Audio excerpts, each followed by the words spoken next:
लेकिन उससे पहले मैं मीडिया के माध्यम से पार्टी के लोगों को सावधानी के तौर पर ये बताना ज़रूरी समझती हूँ कि देश में पार्टी की मूवमेंट को आगे बढ़ने से रोकने व कमज़ोर करने के लिए पिछले कुछ वर्षों से यहाँ कांग्रेस, बीजेपी व अन्य जातिवादी पार्टियां आए दिन किस्म किस्म के साम दाम दंड भेद आदि अनेकों हथकंडे इस्तेमाल करती रहती हैं,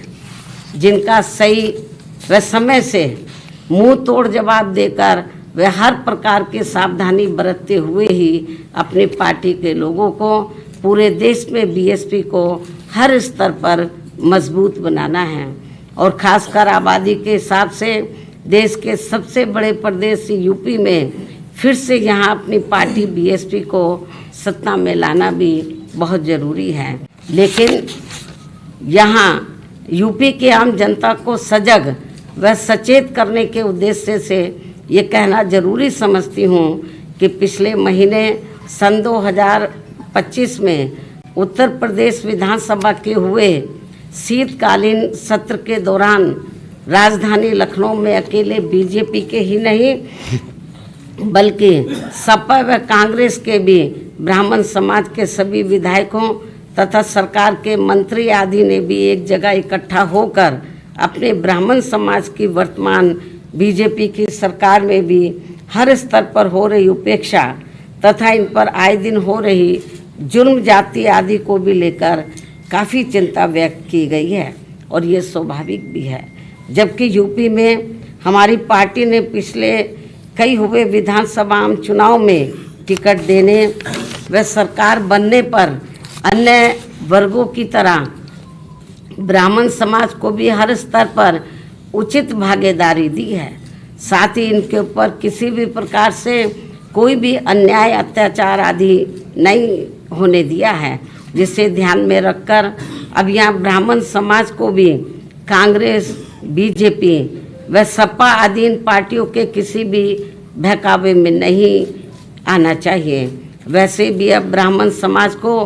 किसी का भी चोखा बाटी आदि नहीं चाहिए और न ही वे किसी की धमकी से भी डरने वाले हैं, बल्कि उन्हें हर स्तर पर पूरा मान सम्मान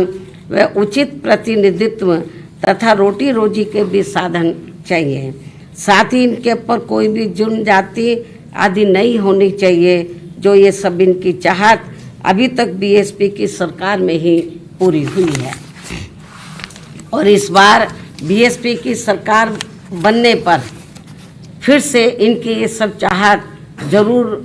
पूरी की जाएगी। इनके साथ साथ क्षत्रिय व वैश्य समाज आदि के भी हित व कल्याण का तथा इनकी सुरक्षा आदि का भी हर मामले में पूरा ध्यान रखा गया है और आगे भी रखा जाएगा। वैसे भी हमारी पार्टी की रही सरकार ने हमेशा यहाँ सर्व समाज के हित व कल्याण का हर मामले में वे हर स्तर पर पूरा ध्यान रखा है। खासकर जाट समाज जो ज़्यादातर खेती किसानी का कार्य करता है, उनकी खेती करने के लिए खाद्य सहित अन्य सभी सुविधाओं की समय से उचित व्यवस्था की है। साथ ही गन्ना किसानों को तो काफ़ी बढ़ाकर दाम दिया है। इनकी अन्य फसलों का भी उन्हें उचित दाम दिया है और अब सरकार बनने पर और अब आगे सरकार बनने पर इनका इसी प्रकार आगे भी जरूर पूरा ध्यान रखा जाएगा। इसके साथ साथ जाट समाज के शिक्षित बेरोजगार युवाओं को भी सभी विभागों में व खासकर पुलिस भर्ती में बिना कोई रिश्वत के उन्हें काफ़ी सरकारी नौकरी भी दी है। अन्य वर्गों की तरह इनके ऊपर भी कोई जुल्म जाति आदि नहीं होने दी गई है। राजनीति में भी इनको उचित भागीदारी दी है और अब इनको भी अपने हित व कल्याण में बीएसपी से जुड़कर अपनी पार्टी बीएसपी की ही सरकार बनाना बहुत ज़रूरी है। इतना ही नहीं बल्कि यहाँ दलितों, पिछड़ों, मुस्लिम व अन्य धार्मिक अल्पसंख्यक समाज के लोगों के हितों का तो बीएसपी की रही सरकार में हर स्तर पर इनका प्राथमिकता के आधार पर विशेष ध्यान रखा गया है और इनके ऊपर कोई भी अन्याय अत्याचार आदि नहीं होने दिया है। आगे भी इन वर्गों का विशेष ध्यान रखा जाएगा। इसके अलावा हमारी रही सरकार ने, हमारी पार्टी की रही सरकार ने किसी के भी मंदिर, मस्जिद व चर्च आदि को भी कोई क्षति नहीं पहुंचने दी है। इस प्रकार से हमारी पार्टी की रही सरकार ने यूपी की आम जनता को हर मामले में व हर स्तर पर काफ़ी बेहतरीन सरकार दी है। हालांकि प्रदेश की आम जनता ने यहाँ कांग्रेस, बीजेपी व सपा आदि का भी शासनकाल देखा है और खासकर सपा के शासनकाल में तो यहाँ अधिकांश गुंडों, बदमाशों, माफियाओं व भ्रष्ट लोगों का ही राज चलता रहा है, जिसमें इनके खुद के समाज को छोड़कर अधिकांश अन्य सभी वर्गों का शोषण होता रहा है। और इस मामले में दलित वर्ग के लोगों का तो इनकी सरकार में सबसे ज़्यादा उत्पीड़न हुआ है, जिनके समाज के बीएसपी की प्रमुख नेता को भी सपा से अलग होने पर, जब गठबंधन की सरकार थी तो सपा से अलग होने पर दिनांक 2 जून सन 1995 को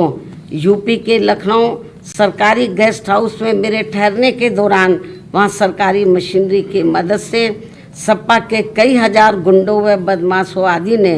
जो उस दिन मेरे ऊपर जानलेवा हमला करने का पूरा प्रयास किया है, ये सब भी किसी से छिपा नहीं है। इसके अलावा दलित एवं अन्य पिछड़े वर्गों में जन्मे हमारे महान संतों, गुरुओं व महापुरुषों की भी इनकी सरकार में हर स्तर पर काफ़ी उपेक्षा की गई है। संसद में दलितों के पदोन्नति में आरक्षण से संबंधित लाए गए बिल को भी सपा के सांसदों द्वारा फाड़ दिया गया था। मान्यवर श्री कांशीराम जी के देहांत होने पर इनकी सरकार द्वारा इनके सम्मान में एक दिन का भी राजकीय शोक घोषित नहीं किया गया था। पिछड़े वर्गों का भी आरक्षण संबंधी ज़्यादातर लाभ इनकी सरकार में केवल इनका खुद का अपना समाज ही उठाता रहा है। मुस्लिम समाज भी ज़्यादातर उपेक्षित ही रहा है। यह है इनके पीडीए की असली पहचान। वहीं दूसरी तरफ बीएसपी की रही सरकार में हमने किसी भी वर्ग व धर्म के लोगों के साथ किसी भी मामले में कोई पक्षपात आदि नहीं होने दिया है और हमने पिछड़े वर्गों में इनके खुद के यादव समाज के हितों का भी पूरा ध्यान रखा है, आगे भी रखेंगे। प्रदेश में सभी विरोधी पार्टियों की रही सरकारों की तरह हमने बीएसपी की सरकार में कोई भी दंगा फसाद आदि नहीं होने दिया है। साथ ही प्रदेश के विकास को भी लेकर हमारी पार्टी की रही सरकार ने अनेकों ऐतिहासिक कार्य किए हैं और इस मामले में ये बात सर्वविदित है कि प्रदेश में बीएसपी की सत्ता नहीं रहने के बाद यहाँ विरोधी पार्टियों की रही सरकारों में जितने भी एक्सप्रेस वे बने हैं और अब दिल्ली के नज़दीक जिला गौतम बुद्ध नगर में नोएडा अंतर्राष्ट्रीय हवाई अड्डा भी शुरू होने के लिए जा रहा है, तो इन सभी की वास्तव में पूरी रूपरेखा बीएसपी के रही सरकार में ही तैयार हो गई थी। एक आदि बड़े एक्सप्रेस वे तो मेरी सरकार में ही बन गए थे। हालांकि ये सभी कार्य मेरी सरकार के रहते ही पूरे हो जाते यदि उस समय केंद्र की रही कांग्रेस पार्टी की सरकार अपनी जातिवादी मानसिकता के चलते इन कार्यों में रुकावटें नहीं डालती। इस प्रकार से यहाँ बीएसपी का चारों बार का रहा शासनकाल हर मामले में काफ़ी बेहतरीन शासनकाल रहा है, जिसे प्रदेश व आम जनहित में फिर से सत्ता में लाना बहुत ज़रूरी है, क्योंकि अब यूपी में कांग्रेस व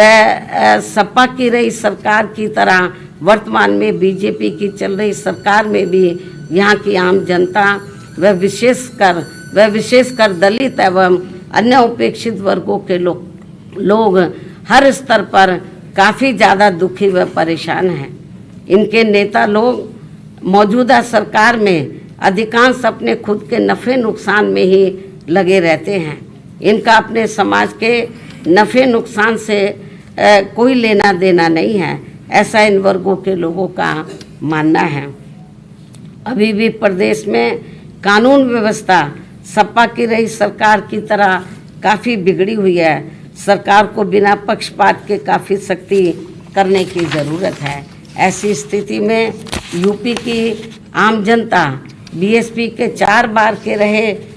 शासनकाल को याद करके अब यहाँ बीएसपी को सत्ता में लाने का काफ़ी हद तक अपना मन बना चुकी है, जिसे पूरा करने के लिए इस बार होने वाले विधानसभा आम चुनाव में मैं खुद भी कोई कसर छोड़ने वाली नहीं हूँ। ये मेरा पुनः वायदा है। और जब यूपी में इस बार होने वाले विधानसभा आम चुनाव में हमारी पार्टी की पूर्ण बहुमत की सरकार बन जाती है, जिसकी काफ़ी उम्मीद भी है, तब फिर हमारी पार्टी सन 2007 में पूर्ण बहुमत की बनी सरकार की तरह ही यहाँ हर मामले में व हर स्तर पर सर्वजन हिताय व सर्वजन सुखाय की नीतियों एवं सिद्धांतों पर आधारित ही सरकार चलाएगी। ये भी मैं यूपी की जनता को विश्वास दिलाना चाहती हूँ, जिसकी इस समय यूपी की जनता को व खासकर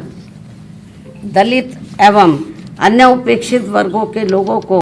तथा विभिन्न क्षेत्रों में कार्यरत दुखी व पीड़ित लोगों को भी काफ़ी ज़रूरत है। वैसे भी इस समय यहाँ अकेले बहुजन समाज के लोग ही नहीं बल्कि अन्य सभी समाज के लोग भी अपनी विभिन्न समस्याओं को लेकर काफ़ी ज़्यादा दुखी व परेशान हैं। यहाँ कानून व्यवस्था भी ठीक नहीं है। ऐसे में अब यहाँ यूपी की आम जनता बीएसपी को ही पुनः सत्ता में लाना चाहती है, किंतु उसके लिए पार्टी को हर स्तर पर मजबूत बनाना बहुत ज़रूरी है। और यदि इस बार यह विधानसभा के आम चुनाव होने से पहले हमारी पार्टी हर स्तर पर मजबूत हो जाती है और जिसके लिए अभी से ही पार्टी के लोग पूरे जी जान से जुटे भी हैं, तो तब फिर अपनी पार्टी को इस बार यहाँ सत्ता में आने से कोई रोक नहीं सकता है, बशर्ते यहाँ प्रदेश की आम जनता